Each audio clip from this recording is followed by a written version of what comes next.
Dekat Edit Channel, 260 jiwa setidaknya menjadi korban kekejaman Belanda. Waktu itu KNIL, Kenil ya. Dan sampai sekarang jasad-jasad mereka masih terbujur dengan menyimpan berbagai hal yang misterius, sangat misterius. Karena 260 jiwa yang diberondong oleh Belanda ini adalah para anggota Hizbullah. Untuk lebih lengkapnya, mari kita ikuti The Karya di Channel. Pagi itu, 16 Februari 1948. Mentari terbit seperti biasa, burung-burung bernyanyi seperti hari-hari yang lain. Alam seolah tidak ada yang akan terjadi demikian dahsyat. Semuanya berjalan begitu biasa. Tiba-tiba serentetan bedil menyalak dan membangunkan semua orang yang tidur kesiangan. Sejumlah perempuan dan anak-anak berlarian ke sana kemari. Mereka tidak ngeh apa yang sedang terjadi di desa Cibingbin dan desa Cipondok, kecamatan Cibingbin, Kabupaten Kuningan.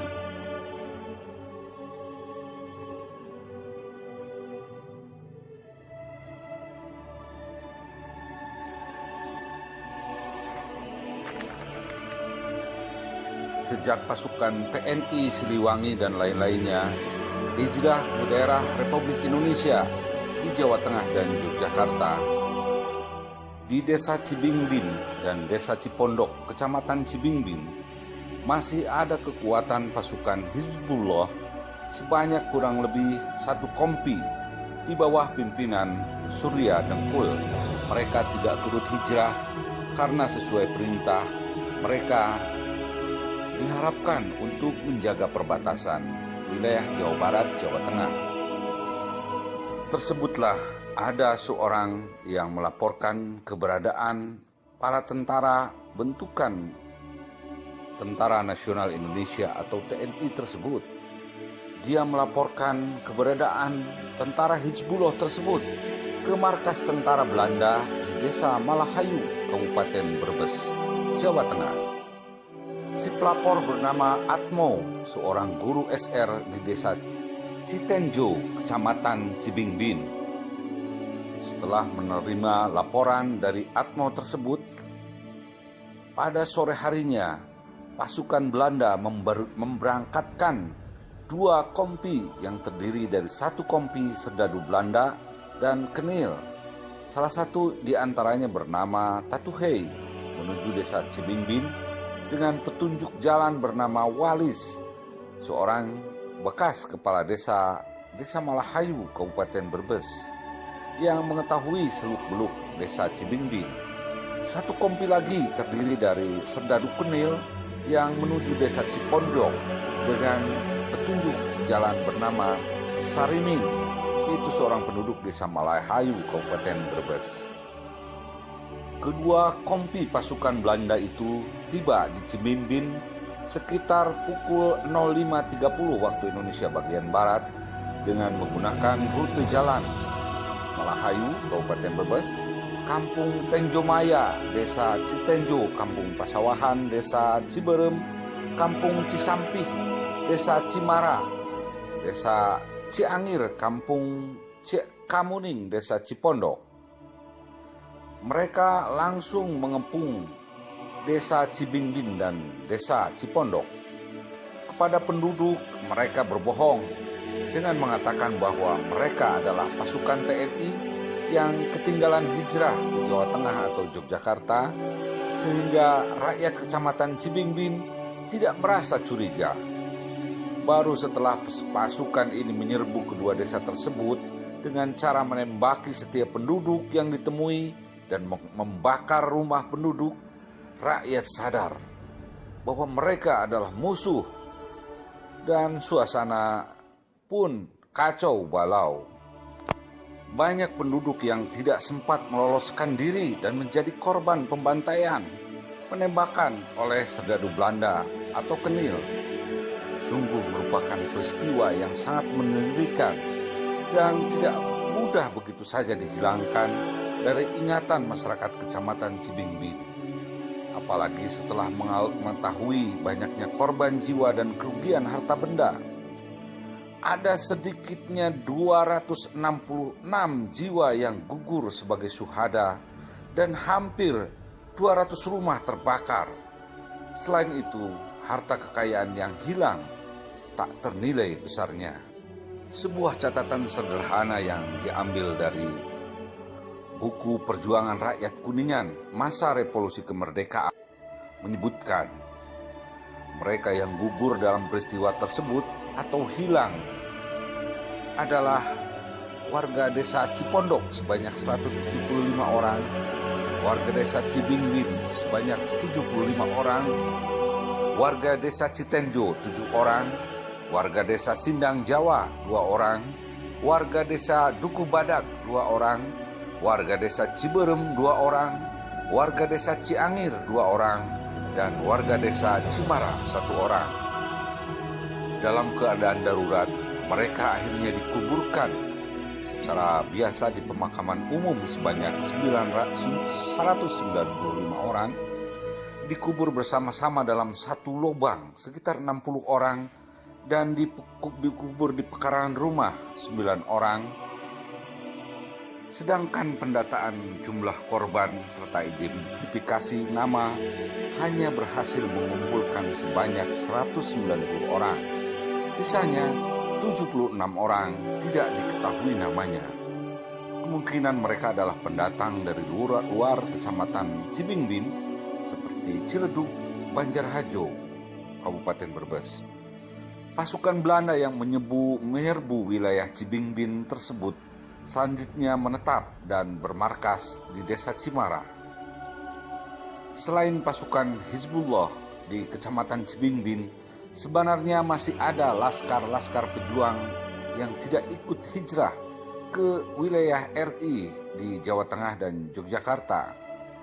Mereka tidak tinggal diam, terus berupaya menghimpun kader-kader pejuang serta menyusun kekuatan, mengadakan perlawanan gerilya terhadap tentara Belanda. Kemudian di Cibingbin tumbuh 2 kekuatan unsur laskar perjuangan, yaitu Kesatuan Gerilya Pasopati di bawah pimpinan Untung dan Kesatuan Laskar Gerilya KPRM Sektor 6 Kiri Gajah di bawah pimpinan Alimi.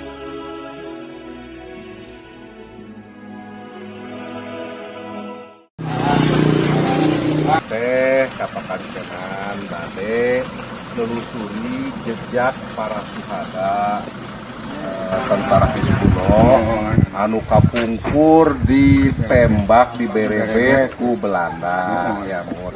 Tamangga Abah pangnerangkeun kumaha sejarahna Bah?